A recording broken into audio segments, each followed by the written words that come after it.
महाभारत ये सिर्फ एक नाम नहीं, बल्कि इंसानियत की सबसे बड़ी और सबसे पुरानी कहानियों में से एक है।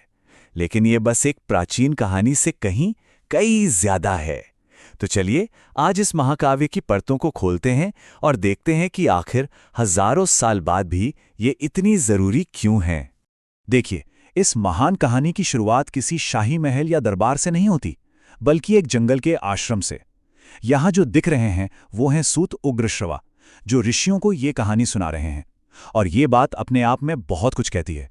इसका मतलब है कि महाभारत की जड़ें एक मौखिक परंपरा में हैं।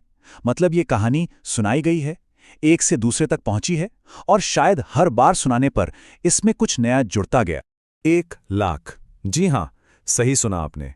1,00,000 श्लोक। ये संख्या इतनी बड़ी है कि ये इसे दुनिया की आज तक की सबसे लंबी महाकाव्य कविता बनाती है। इसका पैमाना ही अपने आप में दिमाग चकरा देने वाला है। तो आखिर इतनी विशाल कहानी है किस बारे में? इसके दिल में है एक पारिवारिक झगड़ा। एक ही खानदान के दो भाइयों, पांडवों और कौरवों के बीच एक राजगद्दी के लिए हुई लड़ाई, जो आखिरकार एक बहुत ही भयानक, विनाशकारी युद्ध में बदल जाती है। तो चलिए सबसे पहले इस महान भारतीय महाकाव्य की बुनियाद को ही समझते हैं, वो किरदार और वो संघर्ष जिसने सब कुछ बदल कर रख दिया। लेकिन एक मिनट, क्या महाभारत बस एक हीरो की कहानी है? क्या ये किसी पारंपरिक महाकाव्य की परिभाषा में फिट बैठता है? चलिए इस सवाल की थोड़ी गहराई में उतरते हैं। तो इससे पहले कि हम आगे बढ़ें, ये समझना जरूरी है कि एक महाकाव्य या एपिक होता क्या है। आमतौर पर यह एक लंबी वीर गाथा होती है जिसका विषय बहुत गंभीर होता है और जिसके सेंटर में एक असाधारण, लगभग परफेक्ट हीरो होता है। यह परिभाषा हमें आगे की बात समझने में मदद करेगी। और बस यहीं पर महाभारत सबसे अलग नजर आता है। दूसरे महाकाव्यों की तरह यह किसी एक आदर्श हीरो पर फोकस नहीं करता, बल्कि ये इंसानी कमजोरियों पर ध्यान देता है। इसके किरदार पूरी तरह से अच्छे या बुरे नहीं हैं, मतलब वो हमारी आपकी तरह हैं, जिनमें अच्छाई भी है, बुराई भी। और यही चीज इस कहानी को हजारों साल बाद भी इतनी सच्ची और भरोसेमंद बनाती है। अब आते हैं इसकी एक और दिलचस्प परत पर। यह कहानी हम तक पहुंची कैसे?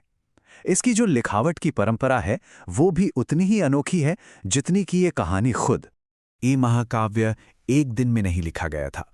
माना जाता है कि ये सदियों में 3 अलग-अलग चरणों में बढ़ा। शुरुआत हुई थी जय से, जो जीत की एक छोटी कहानी थी। फिर ये बढ़कर भारत बनी और आखिर में अपने विशाल रूप महाभारत तक पहुंची, जो सिर्फ एक कहानी नहीं बल्कि ज्ञान और संस्कृति का एक पूरा विश्वकोश है। और इसे सुनाने का जो तरीका है वो तो और भी कमाल का है। ये एक कहानी के अंदर कहानी, उसके अंदर एक और कहानी जैसा है। पहले इसके रचयिता व्यास, जो खुद कहानी का एक हिस्सा है, इसे अपने शिष्य वैशंपायन को सुनाते हैं। फिर वैशंपायन यह कथा राजा जन्मेजय को सुनाते हैं और आखिर में उग्रश्रवा नाम के एक सूत इसे सुनकर ऋषियों तक पहुंचाते हैं। सोचिए कितनी परतें हैं। तो इस सब का मतलब क्या निकलता है? इसका मतलब यह है कि महाभारत किसी एक लेखक की कहानी नहीं है। ये एक सामूहिक, एक सामाजिक महाकाव्य है जिसे पीढ़ियों ने मिलकर बनाया है, संवारा है। ये किसी एक की नहीं बल्कि पूरे समाज की धरोहर है। अब कहानी और किरदारों से थोड़ा और आगे बढ़कर हम इस महाकाव्य के दार्शनिक दिल तक पहुंचते हैं। और यहां सब कुछ एक शब्द के इर्द गिर्द घूमता है, धर्म। ये शब्द दुर्योधन के हैं। मुझे लगता है भाग्य ही सर्वोच्च है और मनुष्य के कर्म अर्थहीन हैं। ये एक लाइन महाभारत की शायद सबसे बड़ी बहस को सामने लाती है। क्या सब कुछ किस्मत तय करती है या हमारे कामों का भी कोई मतलब है? और यही वो सवाल है जिससे हर किरदार पूरी कहानी में जूझता रहता है। क्या हमारी कोशिशें, हमारे काम वाकई कुछ बदल सकते हैं? यहां हम सब सिर्फ किस्मत की कठपुतलियां हैं। और इस पूरी बहस के सेंटर में है धर्म की अवधारणा। देखिए, धर्म का मतलब सिर्फ कानून या नियम नहीं है। ये एक बहुत गहरा और पेचीदा विचार है।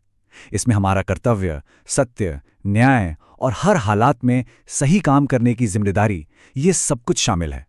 और इसी पैमाने पर हर किरदार को तौला जाता है। महाकाव्य का एक मशहूर वाक्य है, यतो धर्मस्ततो जयः, यानी जहां धर्म है वहीं जीत है। लेकिन, और ये लेकिन बहुत जरूरी है, कहानी बार बार इस विचार को परखती है, इस पर सवाल उठाती है। ये दिखाती है कि धर्म का रास्ता कितना मुश्किल है और कई बार तो ये भी साफ नहीं होता कि आखिर धर्म है क्या। यही इस महाकाव्य की सबसे बड़ी और गहरी दुविधा है।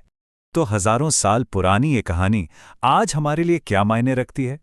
चलिए आखिरी हिस्से में देखते हैं कि इस महाकाव्य की विरासत आज भी कैसे जिंदा है और कैसे नए नए रूप ले रही है। जो बात महाभारत को आज भी जिंदा रखती है वो ये है कि इसे लगातार नए तरीकों से बताया जा रहा है। जैसे प्रतिभा राय के उपन्यास याज्ञसेनी में इसे द्रौपदी की नजरों से कहा गया। धर्मवीर भारती के नाटक अंधा युग ने युद्ध की बेमतलबियत को दिखाया, और टीवी सीरियल से लेकर पीटर ब्रुक की फिल्म तक इसने हर पीढ़ी से बात की है। ये साबित करता है कि इसकी गूंज आज भी हमारे साथ है। युद्ध जीतने के बाद भी पांडवों के मन में खुशी नहीं थी, बल्कि एक गहरा शोक था। ये शब्द उन्हीं के हैं जो जीत के बाद के उस खालीपन को दिखाते हैं।